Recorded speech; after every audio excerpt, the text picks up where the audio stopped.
Hi there, this is Izzy, and this week I've got some updates on some plants that aren't doing so well and some improvements to share with you. The very first update has got to be the Dendrobium or Phalaenopsis Sogo Vivien Sogo.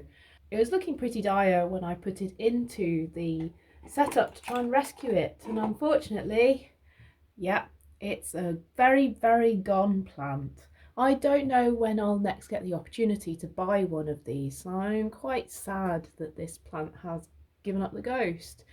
But oh well, I tried. I don't really have any success with these rescue setups so far, so I'm not a very good person to demonstrate how to do them or use them.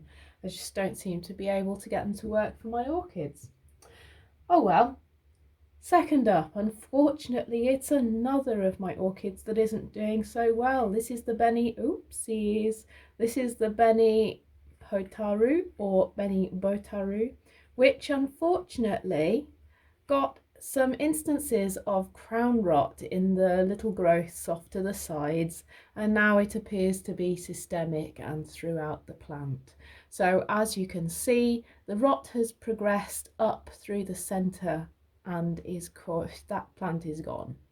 So that's another plant gone, I'm afraid.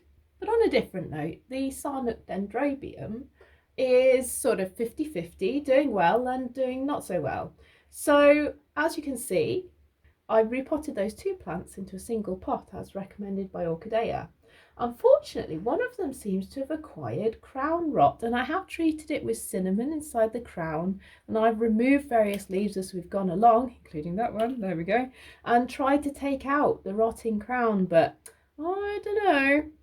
I'm not sure if this one's going to survive or not, but I'm sort of keeping it there just in case and staying hopeful. So that particular growth isn't doing the best.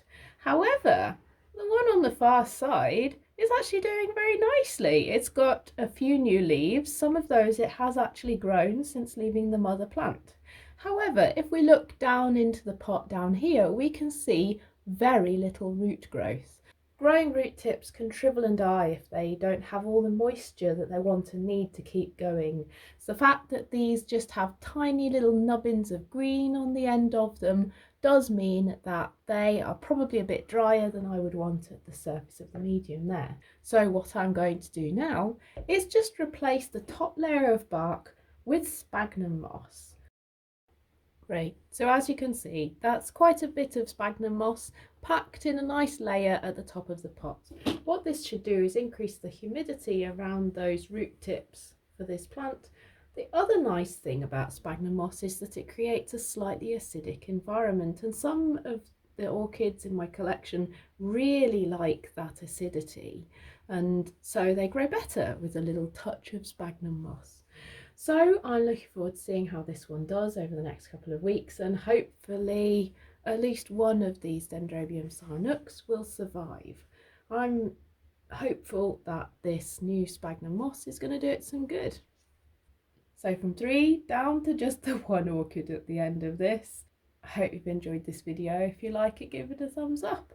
If you'd like to hear more, just subscribe to the channel, and I'll see you again soon. Bye for now.